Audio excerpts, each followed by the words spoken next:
Bueno, un poco en qué consiste, ¿no? Phygital UX Research aprendiendo del uso real, así lo titulé. Voy a hacer una breve introducción mía para las personas que estén participando del evento y no me conozcan. Mi nombre es Luciano, eso ya lo hablamos al principio. Soy Head of UX en Proaction. Proaction es una consultora regional bien especializada en temas de CX, experiencia cliente y experiencia de usuario. Yo estoy a cargo del área de experiencia de usuario, entonces trabajo con muchos clientes como consultor. Tiene su parte linda y su parte fea. La parte linda es trabajar con clientes bien distintos, la parte fea es trabajar con clientes bien distintos. Porque, bueno, uno entra y sale de los proyectos, entonces a veces uno querría pasar más tiempo viendo y haciendo ciertos análisis, pero el tiempo es tirano y los proyectos que uno participa entra y sale. Y del lado de la enseñanza también soy profesor en diplomaturas en la Universidad Blas Pascal, tanto en temas de UX Research como en temas de UX general. Así que es un poco mi experiencia actual y desde donde, mi rol desde el cual voy a estar comentándoles hoy. Y voy a arrancar con un ejemplo. Bien, a mí me gusta arrancar con un ejemplo y un ejemplo que a algunos les sonará, pero yo quiero creer que la mayoría no. Y esto es, alguno, no sé si el que sepa leer chino ya esto lo sacó, el que no sepa leer chino, que asumo que somos la mayoría, no lo sacó todavía, pero esto es un tótem de pago, que en este caso es un tótem de Tencent más específicamente, de FRP. Y algunos me preguntarán, ¿qué es FRP? Bien, FRP significa Facial Recognition Payment, esas son las siglas. Bien. Les voy a dar un poco la situación. Tencent es una empresa china, es un monstruo de empresa china, es una empresa gigantesca, que junto con Alibaba, que tiene Alipay, son las dos empresas principales en China de medio de pago electrónico. Bien, como puede ser, si están escuchando los de Argentina, Mercado Pago, bien, es el mismo tipo de rol, y ellos ya tienen una penetración de casi el 100% de los usuarios en el pago con QR, bien, que es el pago típico que todos conocemos de poder escanear el QR, ya sea desde una foto del QR o desde el POS, bien, del aparato para el pago de QR. Ambas opciones viables y ambas opciones Tencent las ofrece. Pero ellos ofrecen desde el 2019-2018 otra tecnología que es esta tecnología de FRP, Facial Recognition Payment, que básicamente implica que uno tiene un dispositivo, generalmente es un tótem como ese que estamos viendo en pantalla, donde se acerca y simplemente con el escaneo de cara puede realizar el pago. No necesita utilizar ningún tipo de dispositivo, ni dispositivos móviles para escanear el QR, ni nada por el estilo. O sea, yo podría bajar, ahí me quiero ir a tomar un café, bajo a la cafetería, me compro mi café y no tengo que haber ni siquiera llevado el celular. Ya quedó viejo que no tengo que llevar la tarjeta, que pago con el celular, ni siquiera tengo que llevar el celular. Tengo que llevar mi cara, que obviamente por suerte la llevo siempre conmigo. Así que esa es la tecnología que Tencent quería introducir en el mercado allá por el 2018 y ellos tuvieron este caso, bien, que me parece muy interesante para reflejar de qué va la temática que quiero hablar hoy. ¿Qué dijo Tencent? Ok, queremos penetrar con esta tecnología, queremos incorporar esta tecnología nueva a los usuarios en China. Bien, eso es lo que queremos hacer. ¿Cómo lo vamos a hacer? Tenemos que hacer algo de research. Y entonces ahí en Tencent decidió que era una buena idea hacer usability testing. Un testeo de usabilidad clásico, pero remoto y cuantitativo. Y el usability testing les dio bárbaro. Les dio que el time on task era 3 segundos menos para pagar con la tecnología de FRP, de Facial Recognition Payment, que lo que tardaba el mismo usuario en pagar con QR. Súper, el usuario tarda menos. Time on task, una métrica de usabilidad súper común, súper usada, que nos permite entender la eficiencia de la tarea que estamos intentando testear. Ok, el usuario, esto es más eficiente que pagar con QR para el usuario final. Buenísimo. ¿Qué más les dio? Le dio un Task Success Rate, un índice de éxito de la tarea, que la tarea era pagar con QR, del 100%. Perdón, pagar con QR, pagar con el FRP del 100%. O sea, en la totalidad de los usuarios que participaron de este testeo de usabilidad remoto cuantitativo, que fue un volumen de usuarios muy importante, es una muestra de más de 500, lograron completar la tarea de realizar el pago. Todas buenas noticias. Yo me imagino la cara de los researchers de Tencent después de hacer, y estaban como Yoda, confidence I have. Entonces decían, bueno, ya está, vamos para adelante. ¿Para qué hacer más discovery? si ya tenemos validado que esta tecnología que queremos que entre al mercado para ir reemplazando de a poco el QR, funciona más rápido que el QR para el usuario final y todos los usuarios finales con los cuales testeamos en un volumen importante lograron completar la tarea, o sea que no es confusa. Todos felices. Pero se ve que a alguien en Tencent se le prendió la lamparita, por suerte para Tencent y por suerte para el ejemplo que yo quiero dar, y fueron a hacer Contextual Inquiry. Para los que no sepan qué es Contextual Inquiry, vamos a hacer un doble clic un poquito más adelante del tipo de metodología que es, pero muchos de ustedes obviamente ya la deben conocer. Hicieron Contextual Inquiry y los resultados ya estaban, pasaron de estar felices como Yoda diciendo Success I have versus el perrito que está rodeado de fuego en el meme este de This is fine. Entonces de repente todo lo que parecía que estaba ok cuando hicieron usability testing remoto, bien, no moderado, cuantitativo, hicieron Contextual Inquiry y el feedback que tuvieron de los usuarios totalmente distinto. ¿Qué pasó acá? Bueno, Contextual Inquiry, como es una metodología de testeo en ambiente de uso, en ambiente natural, implicaba que ellos se dirigieron a donde los usuarios estaban usando la tecnología, ¿no? Prácticamente no había en ese momento FRP instalado, ¿bien? Entonces lo que hicieron es aliarse con algunos puntos de venta, algunos comercios, e instalaron algunos FRP físicamente, no la interfaz mostrándosela a través de una pantalla al usuario, sino físicamente el aparato del FRP, el tótem, ese mini tótem que vimos en el dispositivo, lo instalaron en varios comercios alrededor de Beijing, hicieron la prueba. Bien, hicieron la prueba y la prueba dio varias cosas muy interesantes. Entre ellas, que los usuarios tenían una desconfianza absoluta con el FRP. Bien, que le genera al usuario miedo usar la tecnología de FRP. ¿Y cómo se dieron cuenta de esto? Básicamente porque, dada el tipo de metodología que es el Contextual Inquiry, estaba el researcher observando al usuario final mientras hacía el pago, se empezaron a dar cuenta que el usuario final, cuando llegaba el momento de que le escanee la cara el FRP y haga el pago, empezaba a mirar para los costados, miraba para atrás para ver que no tenía nadie atrás.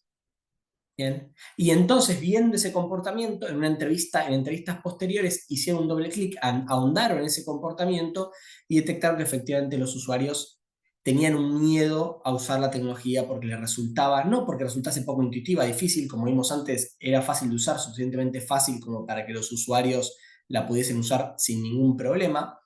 El problema no estaba allí, sino que estaba en que cuando lo usaban el usuario se sentía inseguro. Y eso llevó, descubrir eso, a un rediseño total del flujo del FRP. El flujo era muy simple, ¿bien? El tótem te mostraba una página de inicio que acá le damos Start Page, ¿bien? Donde tenía un botón para pagar con el FRP, Pay with Facial Recognition Payment. Después te tomaba la captura, ¿bien? Te mostraba un sector donde tú tenías que poner, obviamente, con la cámara del sistema de FRP, tenías que colocar tu cara allí y te la escaneaba. Y luego, si era un usuario que era la primera vez que ingresaba o primera vez que utilizaba el FRP, le pedí una validación, una confirmación a través de algo parecido a un PIN, ¿bien? Este es con el PIN de Alipay que estoy mostrando acá, pero lo mismo para Tencent. Y si no, si era un usuario que ya venía usando el FRP o ya estaba registrado con este PIN de Alipay, le mostraba una pantalla para que confirme el pago y lo mandaba directamente al pago finalizado, le decía cuánto había gastado y que el pago había sido exitoso. Este era el flujo que tenían original en el FRP, un flujo muy muy simple, estamos viendo literalmente 4 pantallas, por eso era tan rápido de ejecutar, ¿bien? Y por eso les había dado también el time on task. Pero ¿cuál era el problema? Los usuarios tenían miedo de usar este flujo así como estaba. ¿Bien?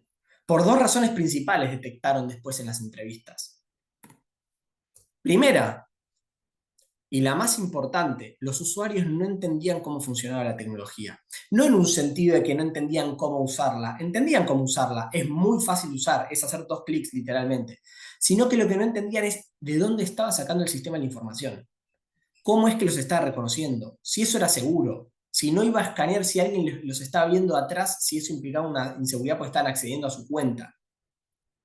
Entonces se agregó un paso, ¿bien?, para validar el documento del usuario y explicarle. Es un paso que no agrega nada operativo al flujo, ¿bien? Solamente agrega un paso que obviamente demora tiempo adicional, va a hacer que el time on task sufra un poco, pero permite que el usuario esté más seguro cuando utiliza la plataforma, de que le estamos explicando de dónde sacamos la información, qué estamos haciendo con la información y demás. Y lo segundo era algo que también le genera miedo a los usuarios, que era el sistema automáticamente, cuando estábamos en un usuario que ya había pagado con este sistema de FRP, le tomaba el medio de pago anterior y directamente lo iba a mandar a confirmar ese pago, en vez de permitirle acá en cambiar, como vemos acá, el método de pago. No le decía qué método de pago está usando y eso al usuario le genera una confusión adicional. Bien. De vuelta, esto es parte de que observamos al usuario en el ambiente físico y observamos que estaba con algunas inseguridades por los gestos que hacía, por hacia dónde miraba, etc. Y eso lleva a hacer preguntas adicionales que nos permiten descubrir estos dos puntos, hacer estos dos cambios en el diseño y finalmente tener un diseño que nos permite llegar a los usuarios de forma o impactar con el FRP de forma mucho más eficiente como producto final.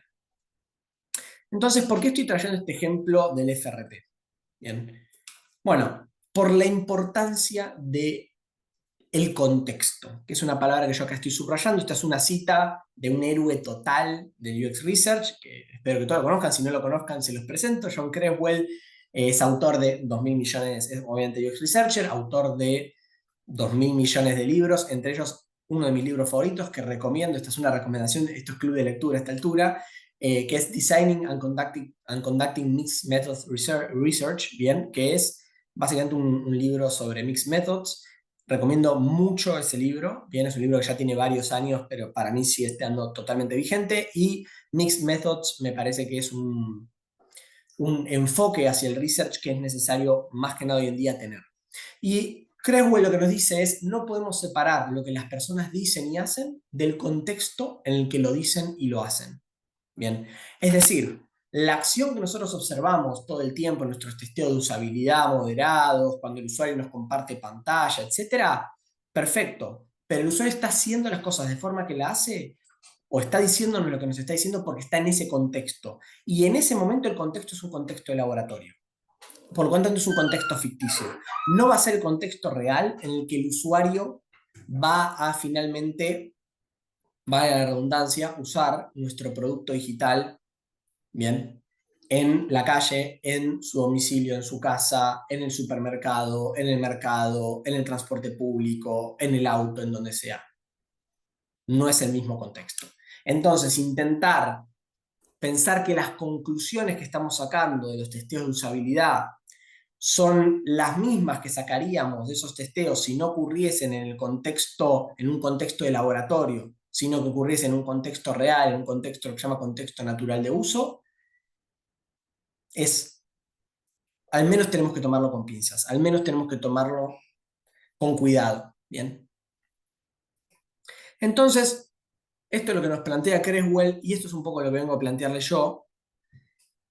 Y mi pregunta para ustedes es que piensen, ¿qué se perdieron? ¿Qué se perdieron por no estar ahí? Por no estar donde está el usuario. ¿Qué no detectaron? Como este equipo de Tencent, que no detectó que los usuarios inicialmente, por suerte después hicieron research contextual y lo detectaron, pero no detectaron inicialmente que los usuarios cuando usaban el FRP tenían esa inseguridad, tenían ese miedo, miraban a los costados, porque obviamente lo testearon compartiendo pantalla, como uno testea cuando hace un testeo de e-commerce o como uno testea. Entonces, ¿qué nos habremos perdido por no estar en el lugar donde ocurre normalmente o naturalmente el uso? Y si son de la TAM, que entiendo todos lo somos acá, la respuesta es mucho nos estamos perdiendo. ¿Por qué? Nosotros hacemos desde la consultora una encuesta anual a researchers, ¿bien? Y este año la encuesta tuvo más de 230 respuestas, diferentes researchers de toda Latinoamérica. Y una de las preguntas que hacemos siempre para cómo evoluciona mes a mes es, en los últimos 12 meses, ¿cuáles de las siguientes técnicas de Research UX realizaron o son técnicas a las cuales les dieron soporte? Bien, o sea, ¿cuáles son las técnicas que los researchers realmente están usando en la TAM? Se pueden seleccionar obviamente varias. Y el resultado de esto, para sorpresa absolutamente de nadie, es que las tres de siempre, entrevistas, encuestas y testeos de usabilidad moderados, son las tres más usadas por muchísimo. Bien, pero miren dónde están los testeos que llevan contexto. Si bajamos al final de todo, Dire Studies es research contextual, menos de 10% de los usuarios. Contextual Inquiry es el tipo de metodología que utilizan, el tipo de método que utilizaron, la técnica que utilizaron los de Tencent en el ejemplo que les daba, 30%. Son de las menos usadas. Junto a testeos de accesibilidad, que es algo que todavía en el mercado lamentablemente no está 100% difundido. Bien. Entonces, claramente, y más siendo que este es un espacio para hablar de lo que pasa en la TAM, este es un tema que nos debería preocupar como researchers porque estamos dejando insights, estamos dejando información que puede ser extremadamente relevante. Este caso de Tencent les comentaba porque es un caso que pudo haber definido si le dan el ok a un producto que hubiese fracasado totalmente en el estado que estaba. Por suerte no, hicieron también un research contextual. Y de hecho, si damos un segundo clic y nos preguntamos cómo calificaríamos nuestro dominio de esas técnicas, esta es una pregunta también que viene de la encuesta 2025 de estado de research en la TAM. Bien. Tenemos que los diferentes researchers califican entre una escala de muy alto a muy bajo, con la opción de tampoco, también nunca lo usé. Y acá está en orden, bien, de cuáles son las que los researchers se sienten más cómodos o más calificados utilizando. Y si bajamos al final de todo, solamente por encima de eye tracking tenemos a los Dire Studies. Bien. Donde casi el 70% de los researchers, el dominio que tienen de la técnica es de medio a bajo, muy bajo o nunca la usaron. Poco más arriba está Contextual Inquiry, por suerte en esta instancia sí, a pesar de que se use poco, se reporta un dominio un poco mayor de la técnica. Entonces estamos en una situación donde se hace poco research contextual claramente en la región. El research contextual puede ser clave y no le estamos prestando la atención que tal vez debería. Y ahí podría terminar la charla, y sería una charla de más o menos 20 minutos, y les podría dar lugar a que me hagan las preguntas que tengamos que hacer y a que un poco resolvamos algunas dudas que nos puedan dar entre todos, pero sería una charla un poco pesimista, ¿no? Nos quedamos con una sensación de, bueno, a ver, Luciano lo que está diciendo es que no estamos haciendo algo que por ahí es importante que hagamos, pero la verdad es que el presupuesto para hacerlo no está, ¿cómo hacemos? ¿Qué se puede hacer? ¿Qué no? ¿Cuáles son estas técnicas? Bien. Y vamos a ir un poco a eso entonces como para complementar un poco la cuestión negativa con una visión un poco más positiva, que es que por suerte son técnicas que no son difíciles de realizar y no son necesariamente difíciles de ejecutar. Bien. Entonces lo primero que les digo es, ok, ¿a qué tenemos que estar atentos cuando realizamos research contextual?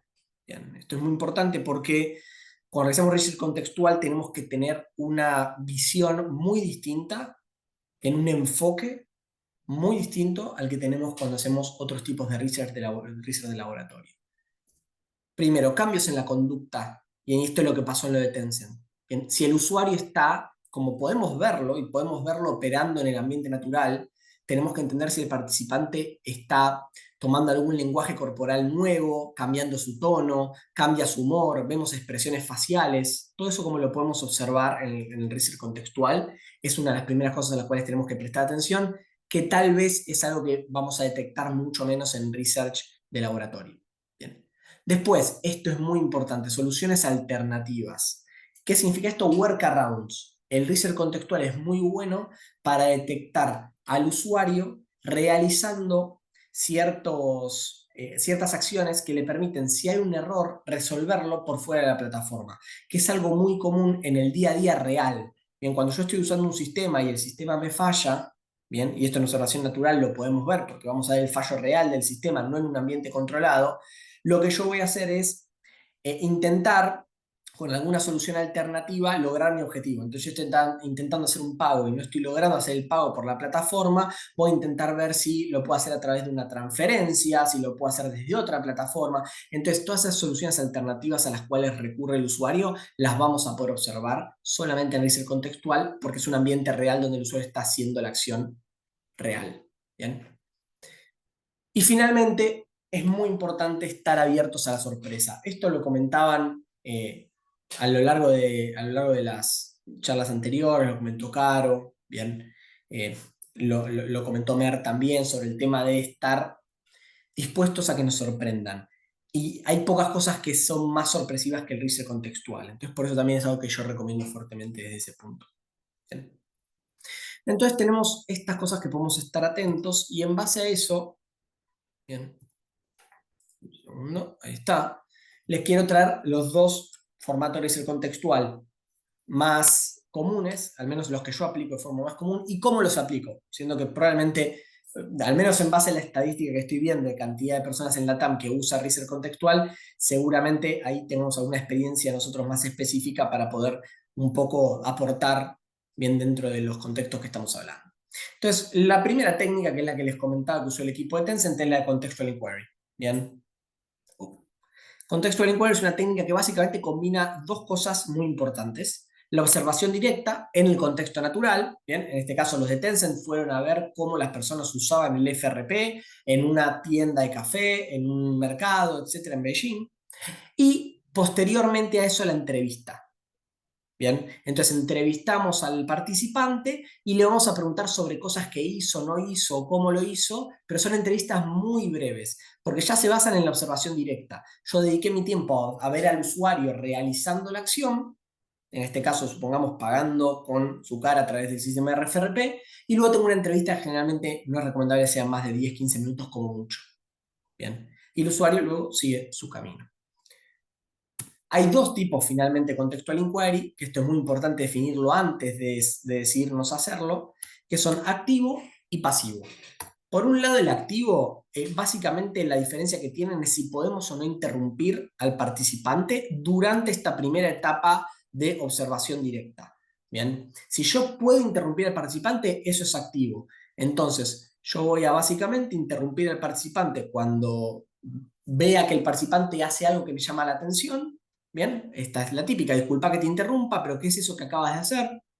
Bien, o ¿por qué acabas de hacer eso? Y lo interrumpo al participante. Y la otra es el pasivo.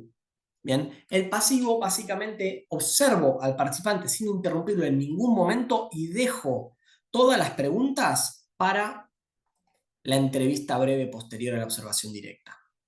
Ventajas y desventajas de activo o pasivo. En un 90% de los casos conviene usar pasivo.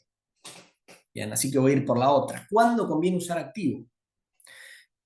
El contexto del inquiry activo conviene solamente usarlo cuando el proceso que estamos observando o la tarea o la acción que estamos observando es tan compleja que si no lo preguntamos en ese mismo momento, luego va a ser muy difícil volver hacia atrás para que el usuario entienda lo que le estamos preguntando. Por ejemplo, en sistemas técnicos, nosotros hemos hecho contexto inquiry, por ejemplo, con sistemas para lo que sería productores de seguros, se dice en Argentina, son las personas que venden el seguro y lo gestionan, seguros automotrices, seguros de hogar, seguros de vida, etc. ¿Bien? Y lo que ocurre es que son sistemas tan complejos, donde se hacen acciones tan complejas, que si nosotros estamos haciendo contextual inquiry y le vemos al productor trabajando y esperamos al final de que termine para hacerle las preguntas, el productor mismo no va a recordar específicamente en qué contexto hizo la acción, porque hay preguntas súper específicas. Bien. Entonces, cuando es así de complejo, ahí conviene el activo. Porque está bien, lo vamos a interrumpir, eso introduce un pequeño bias, ¿bien? En el testeo en sí, pero aunque sea, vamos a poder, realmente si algo nos llama la atención, resolver la duda de por qué eso está ocurriendo. Pasivo para el 90% de las situaciones. Los de Tencent, por ejemplo, hicieron, en este caso de comentaba, pasivo, porque es una acción muy simple la que el usuario iba a hacer. Iba a pagar con su cara en un sistema que toma menos de un minuto y medio de pagar. Bien. Entonces iba a ser tan rápido que no tenía sentido interrumpir al participante durante la acción. Ahí conviene pasivo y para casi todas las cosas de consumo masivo o de consumidor final casi siempre se usa pasivo. Activo lo reservamos para cuestiones que tienen que ver más con usuarios internos o procesos muy complejos. Ah, otra cosa importante, me olvidé mencionar. Generalmente activo hay momentos donde ni siquiera lo vamos a poder usar porque no podemos interrumpir al usuario, porque el usuario está haciendo alguna acción que es time sensitive, bien, que es requiere que el usuario la haga en ese momento. Pues si no, eso genera un problema. Bien, por ejemplo, si estamos, que también hemos hecho, testeado en contextual inquiry sistemas para enfermeros o enfermeras, bien, de hospitales, sanatorios, clínicas, no podemos parar lo que ellos están haciendo, bien, para hacerles una pregunta. Entonces se hacen contextual inquiries más largos y aparte 100% pasivos. Y en donde vamos a preguntar al final, hacemos un recap cuando ya termina su jornada. Ya hay un reemplazo de otra persona que está haciendo esa acción. Bien. Y les quería traer para el contextual inquiry lo que yo llamaría un step by step, un paso a paso de cómo podemos hacer para ejecutar un estudio de contextual inquiry. Lo primero y más importante, tenemos que definir cuándo vamos a intervenir. Bien, sea activo o pasivo, lo que les mencionaba. Ok, eso es lo primero que tenemos que definir. ¿Esto va a ser activo o va a ser pasivo? Como les digo, casi siempre va a ser pasivo. Una vez que definimos si va a ser pasivo o no, tenemos que realizar un debrief después de la observación. Esto es muy importante. Más que nada si es pasivo, obviamente. Porque va a terminar la observación e inmediatamente que termine la observación y termina la entrevista, tenemos que hacer un debrief para no olvidarnos lo que observamos. Bien. Si es pasivo ese debrief, lo podemos hacer con los mismos participantes. Bien.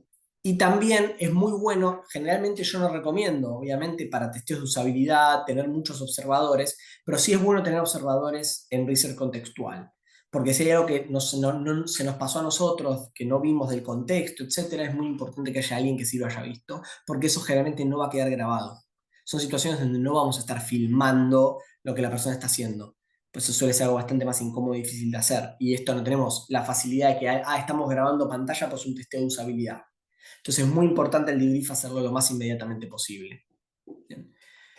Luego de la sesión de contextual inquiry es muy importante que revisemos las notas. Bien, y les voy a dar, para mí la herramienta más importante de research contextual es cómo tomar buenas notas de research contextual, porque es muy diferente a las, tomas que podemos, las notas que podemos tomar de un testeo de usabilidad moderado. Entonces al final les voy a dar al menos la herramienta que yo uso conceptual para tomar notas.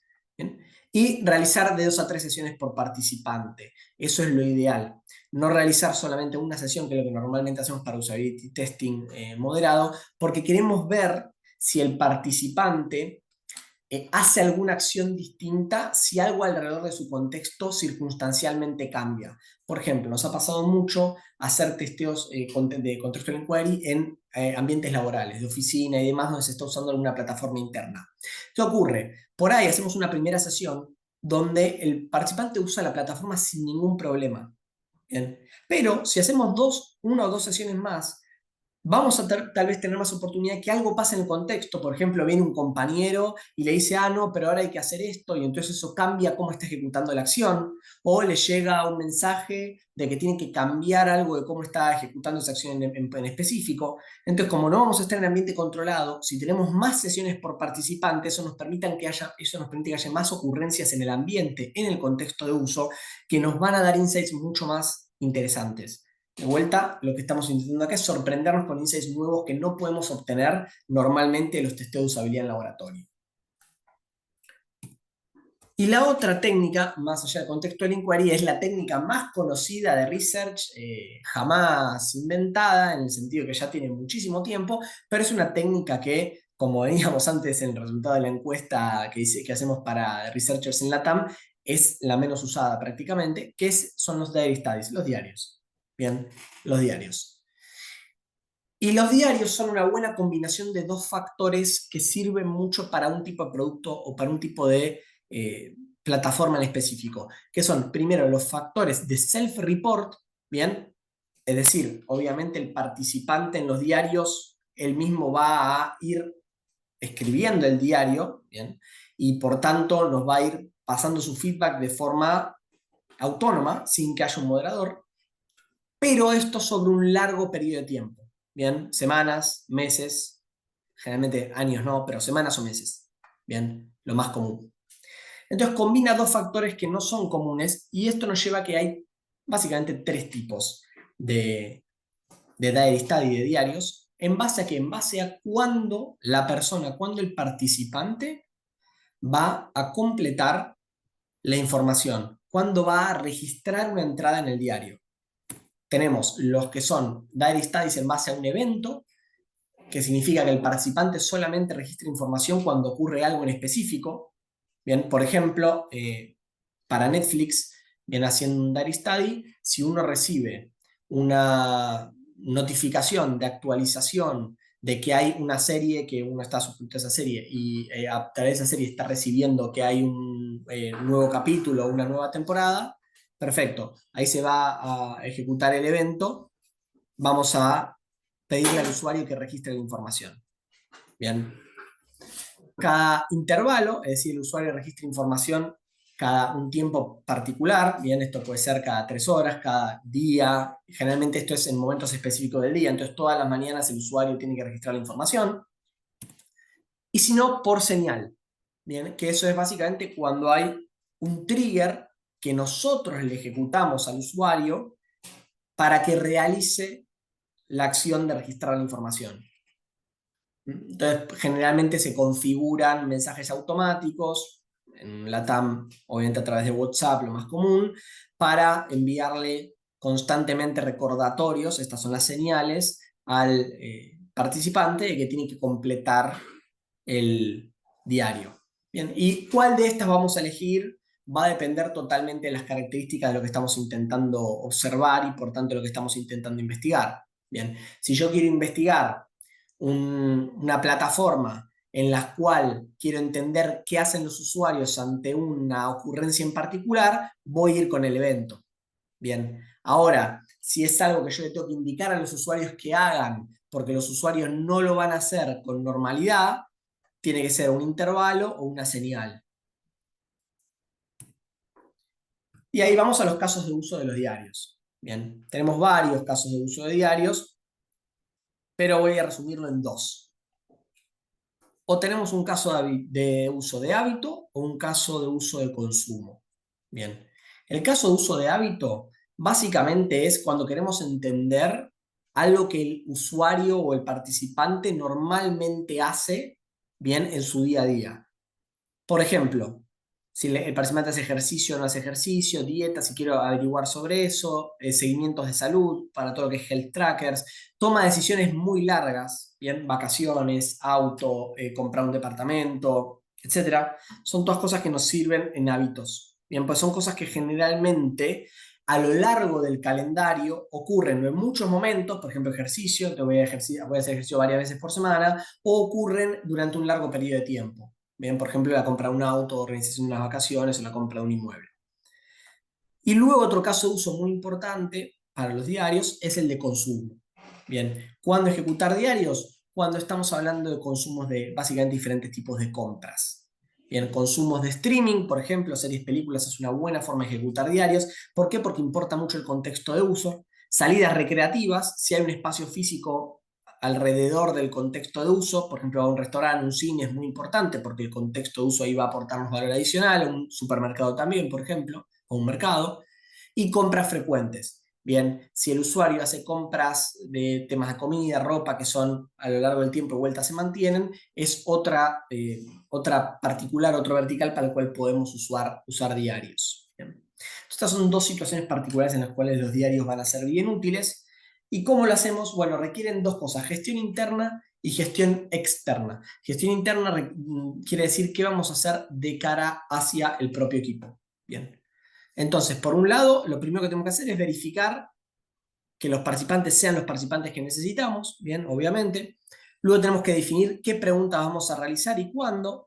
Definir el formato de registro de las respuestas. Esto es probablemente lo más importante, bien, porque recordemos que el diario no necesariamente el participante va a darnos la respuesta en un formato particular. Entonces, si queremos que el formato de registro siga un parámetro para después que sea más fácil de procesar, ese formato ya lo tenemos que tener acordado con el participante, o al menos que tenga algún tipo de plantilla o algún tipo de front de carga de ese diario para que nos asegure que básicamente está cargando una información en el formato que la necesitamos. Bien.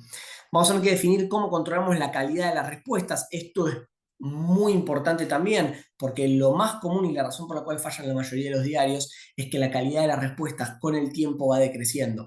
Los usuarios, incluso usuarios que realmente están participando de forma genuina en el diario, arrancan o inician el proceso dando respuestas bien completas, pero a medida que va pasando el tiempo, la calidad de esas respuestas va bajando. Entonces, si no tenemos un mecanismo para controlar la calidad de esas respuestas y asegurarnos que las respuestas realmente están siendo tan completas como estaban inicialmente siendo, no vamos a poder tener un feedback de parte de sus usuarios que sea completo. Entonces este es un punto muy importante. Después, programar sesiones intermedias de discusión y resultados parciales. Eso es muy importante también. Nos permite básicamente hacer briefings internos con el equipo de cómo viene el avance del diario. Recordemos que estamos hablando acá de periodos de tiempo largos, donde el campo se puede estar ejecutando por meses en continuo, con los mismos participantes iniciales. Entonces, si no detectamos los problemas intermedios, ¿qué nos va a pasar? Nos reunimos al principio, nos reunimos al final, como haríamos para un test de usabilidad, y si al final detectamos que algo salió mal, pasaron 4 meses o 3 meses. Entonces el impacto de eso es mucho peor que, ok, nos damos cuenta al final del testeo que hubo un problema, ok, pasaron 2 semanas entre que hicimos el procesamiento y demás. Entonces realmente muy importante tener estas sesiones intermedias para poder hacer esos ajustes a lo largo del proceso y que si hay problemas no impliquen que vamos a tener que tirar todo el research a la basura, que tirar diarios a la basura es algo que es muy, muy doloroso.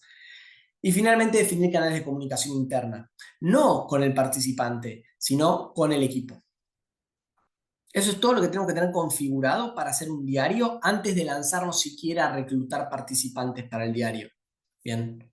Y una vez que reclutamos a esos participantes para el diario, sí nos podemos preocupar por lo que sería la gestión externa. Bien. En un punto tenemos que programar una entrevista inicial con digamos, con el usuario, bien, con el participante. Es muy importante, esto es poco común en el reclutamiento, uno generalmente usa un screener o algún reclutamiento a través de una encuesta bien precargada, donde yo le envío al cliente, al participante la encuesta, y si pasa la encuesta y cumple con los criterios de reclutamiento, listo, es parte de mi investigación.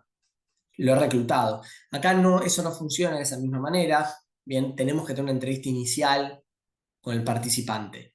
Porque tener una entrevista inicial nos permite, siendo que el participante va a tener un compromiso de tiempo muy extenso a lo largo de la investigación, por la misma característica del diario, tenemos que asegurarnos realmente, y ahí lo mejor es que sea un cara a cara, y si no es un cara a cara, pues no se puede hacer una entrevista inicial presencial, que sea virtual pero con cámara, etcétera, porque tenemos que también tener una idea de la personalidad, una idea más clara de la personalidad del participante, si realmente va a cumplir, que entienda realmente el compromiso que está tomando. Entonces, tenemos que tener esta entrevista inicial. Aparte, la complejidad en sí del lado del participante es mucho mayor que un test de usabilidad estándar. Bien. Segundo punto muy importante, gestión externa. Tenemos que generar recordatorios, en lo posible, si tienen las plataformas para hacerlo, automáticos, bien, al participante. Bien, esto nos va a permitir en cualquier tipo de diary, pero principalmente en los diarios que son, como veíamos antes, de señal y también los de intervalo, que efectivamente nos estamos asegurando que el participante está completando la información que tiene que estar completando en los diarios, ¿bien? Y es preventivo, porque si lo que hacemos solamente es detectar si los participantes están completando o no luego de que tengan que completar, ya en el momento donde tienen que completar, no completaron, entonces ahora no sirve que vayan a completar luego. Bien, entonces, muy importante tener estos recordatorios. Tercero, mantener una comunicación diaria con los participantes, eso es muy importante. Bien, hablaba antes, Caterín, de la comunidad de probadores. Esto tiene un sentido muy parecido en el sentido de comunidad que tenemos que generar con estos participantes, porque si no los hacemos parte de una comunicación diaria, de un incentivo, no solamente ya el incentivo económico, sino del incentivo emocional a que continúen participando del diario, va a ser difícil sostenerlos. Bien, y finalmente tenemos que hacer una entrevista de cierre. Bien, eso nos va a permitir que si a la persona, al participante, se le pasó algo y no lo incluyó en las anotaciones que hizo en el diario, lo podemos todavía tener una oportunidad de captar esa información y no la vamos a perder.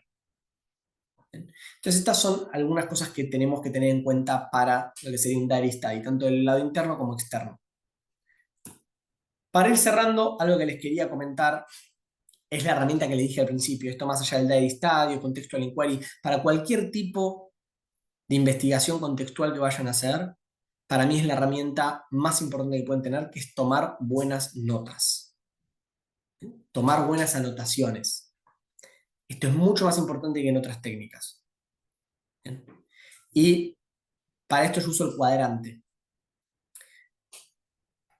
¿cómo lo puedo explicar de mejor manera? Cuando uno toma notas, bien, como researcher en un proceso de, por ejemplo, usability testing moderado, va tomando una nota, va haciendo un registro por cada cosa que quiere tomar nota.